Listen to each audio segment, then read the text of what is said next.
नमस्कार मित्रांनो, अभ्यासवाणी या चॅनलवर तुमचं स्वागत आहे. अभ्यासवाणी रोज अभ्यास रोज प्रगती. मागील लेक्चरमध्ये आपण मूलभूत हक्क, मार्गदर्शक तत्वे आणि मूलभूत कर्तव्ये पाहिली. पण एक प्रश्न आहे, इतक्या मोठ्या देशात वेगवेगळ्या भाषा, संस्कृती, राज्य असताना संपूर्ण देश कसा चालतो? केंद्र सगळं ठरवते का की प्रत्येक राज्य स्वतः निर्णय घेतं? आज आपण समजून घेणार आहोत भारताची संघराज्य व्यवस्था.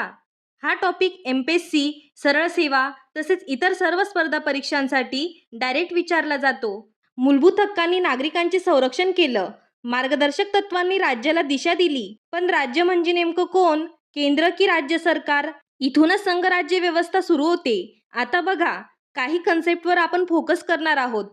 मागील लेक्चरमध्ये आपण पाहिलं की भारतीय घटनेने संघराज्य व्यवस्था निर्माण केलेली आहे. आता आपण त्याच्या पुढचे डिटेलमध्ये बघायचे आहे की नक्की कुठल्या प्रकारची संघराज्य व्यवस्था निर्माण केलेली आहे. आता बघा, संघराज्य व्यवस्थेचा अर्थ आपण पाहिला की अधिकारांची स्पष्ट विभागणी केंद्र आणि राज्यांमध्ये झालेली आहे आणि त्या विभागणीची व्यवस्था आपण संघराज्य व्यवस्था म्हणून ओळखतो. पण आता ही अधिकारांची विभागणी करताना मात्र अधिकार केंद्रांना जास्त दिले आहेत की राज्यांना जास्त दिले आहेत हे पण बघणं गरजेचं आहे. आणि आता भारताची घटना ही अशा प्रकारची एक चमत्कारिक असं म्हणता येऊ शकेल, कारण यामध्ये आपल्याला काही ठिकाणी एकात्मक वैशिष्ट्ये दिसतात तर काही ठिकाणी आपल्याला संघात्मक वैशिष्ट्ये दिसतात.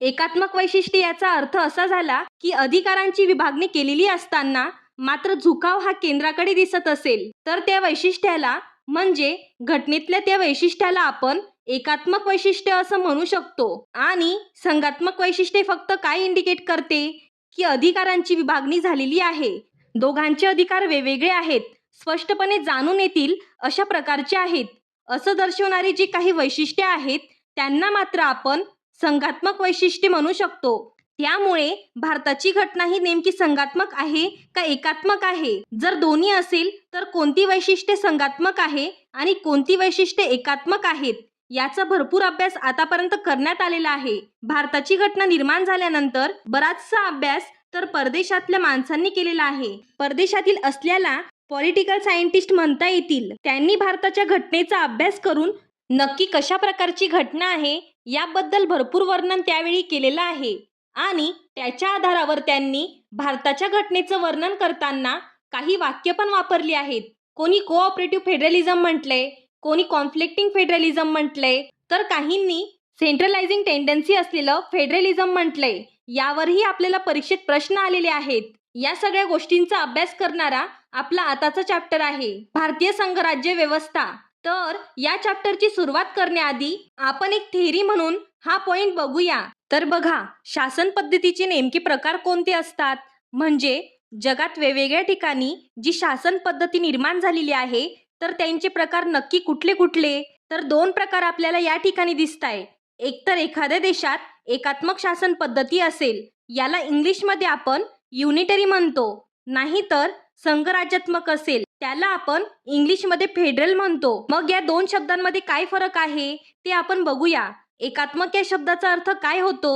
ज्यावेळी देशातली सगळी सत्ता ही देशाच्या केंद्र सरकारच्या हातात एकवटलेली असते तेव्हा आपण त्या व्यवस्थेला एकात्मक असं म्हणू शकतो. आता थेअरीचा अभ्यास करतोय म्हणून आपण केंद्र सरकारऐवजी राष्ट्रीय सरकार शब्द वापरूया. म्हणजे राष्ट्रीय सरकार आणि प्रादेशिक सरकारे अशा दोघांमधल्या अधिकारांच्या विभागणीच्या दृष्टिकोनातून आपण हे दोन शब्द अशा पद्धतीने वापरूया. एकात्मक शासन व्यवस्थेमध्ये देशाची सगळी सत्ता, देशाचे सर्व अधिकार हे राष्ट्रीय सरकारच्या हातात एकवटलेले असतात आणि अशा देशांमध्ये प्रादेशिक सरकारे एकतर असतात किंवा नसतात. जर प्रादेशिक सरकारे नसतील तर काही प्रश्नच नाही, पण प्रादेशिक सरकारे असतील तरी त्यांना विशेष अधिकार नसतात. ते फक्त राष्ट्रीय सरकारची अंगे म्हणून काम करत असतात. उदाहरणार्थ, आपल्या शरीरात जे अवयव आहे त्या अवयवाला आपल्या एकंदरीत शरीराने जे काही काम दिलंय तेवढंच ते काम करतात. त्यांना स्वतंत्र अस्तित्व नाही किंवा स्वतंत्र अधिकार नाही. अशा पद्धतीने आपण म्हणू शकतो की अशा देशांमध्ये जरी प्रादेशिक सरकारे असली तरी मात्र त्यांना वेगळे अधिकार नसतात आणि केंद्राने किंवा त्यांच्या राष्ट्रीय सरकारने जी काही काम दिलेली असतात ती काम त्यांना करणं अपेक्षित असतं.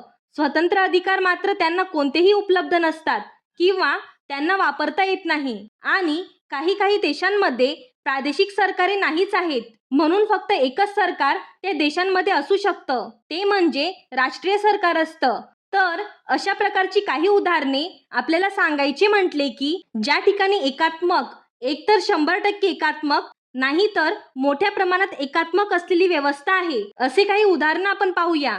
ब्रिटन, फ्रान्स, जपान, चीन, नॉर्वे, इटली, बेल्जियम इत्यादी. यातले बहुतेक सर्व युरोपियन देश आहेत. जपान आणि चीन ही 2 देश जर सोडली तर बाकी युरोपियन कंट्री आपल्याला दिसताय. चीन हा जो देश आहे तो मोठा आहे आणि तरी तो एकात्मक असण्याचं कारण म्हणजे तिथे हुकुमशाही पद्धतीने साम्यवादी पद्धत राबवली जाते, म्हणून त्यांना ते शक्य आहे. पण बाकीचे देश छोटे असल्यामुळे त्या ठिकाणी एकच सरकार असलं तरी चालतंय. पण बघा, काही देश हे संघराज्यात्मक आहे, म्हणजेच फेडरल आहे. संघराज्यात्मक शासन पद्धती म्हणजे ज्या पद्धतीमध्ये देशातील सत्ता केंद्र आणि राज्य सरकार यांच्यामध्ये संविधानाद्वारे स्पष्टपणे विभागली असते आणि दोन्ही स्तरांना स्वतंत्र अधिकार असतात, ती संघराज्यात्मक शासन पद्धती असते. या पद्धतीमध्ये राज्य सरकार हे केंद्रावर पूर्णपणे अवलंबून नसते. दोघांनाही संविधानातून अधिकार मिळालेले असतात. कोणताही इतर दुसऱ्यांना संपवू शकत नाही. आता आपण संघराज्यात्मक शासन पद्धतीचे देश कोणते आहेत ते देश आपण पाहूया. युनायटेड स्टेट्स म्हणजे USA, कॅनडा, ऑस्ट्रेलिया, ब्राझील यांसारख्या अनेक देशांमध्ये संघराज्यात्मक शासन पद्धती अस्तित्वात आहे. या पद्धतीमध्ये राष्ट्रीय सरकारला संघराज्य सरकार किंवा केंद्र सरकार म्हटले जाते. जगातल्या वेगवेगळ्या देशांमध्ये राष्ट्रीय सरकारला कोणी फेडरल गव्हर्नमेंट म्हणतं, कोणी सेंट्रल गव्हर्नमेंट म्हणतं, तर कोणी मात्र युनियन गव्हर्नमेंट असं सुद्धा म्हणू शकतं. आणि प्रादेशिक सरकारांना सुद्धा वेगवेगळ्या देशात वेगवेगळी नावं आहे. काही ठिकाणी त्यांना राज्य सरकारे म्हणजे स्टेट गव्हर्नमेंट म्हणतात, तर काही ठिकाणी प्रांतिक सरकार म्हणजेच प्रोव्हिन्शियल गव्हर्नमेंट असं म्हणतात. भारतात ब्रिटिश काळात प्रांतिक सरकार म्हणायचे. आजही कॅनडामध्ये त्यांना प्रांतिक सरकारे म्हणतात, म्हणजे प्रोव्हिन्शियल गव्हर्नमेंट म्हणतात. राष्ट्रीय सरकार आणि प्रादेशिक सरकारमध्ये अधिकारांची विभागणी केलेली असेल तर आपण त्याला संघराज्यीय असं म्हणू शकतो. थोडक्यात बघा, एकात्मक मध्ये सत्ता केंद्रित असते, संघराज्यात सत्ता विभागलेली असते, संघराज्यात संविधान सर्वोच्च असते. आता पुढच्या लेक्चरमध्ये आपण पाहणार आहोत संघराज्य हे कुठल्या पद्धतीने निर्माण होऊ शकतं आणि भारत या 2 पैकी नेमका कुठे बसतो ते आपण पाहणार आहोत. हा व्हिडिओ उपयुक्त वाटला असेल तर चॅनलला लाईक, शेअर आणि सबस्क्राईब करा. अभ्यासवाणी म्हणजे कन्सेप्ट बेस्ड लर्निंग. थँक्यू. अभ्यासवाणी रोज अभ्यास रोज प्रगती.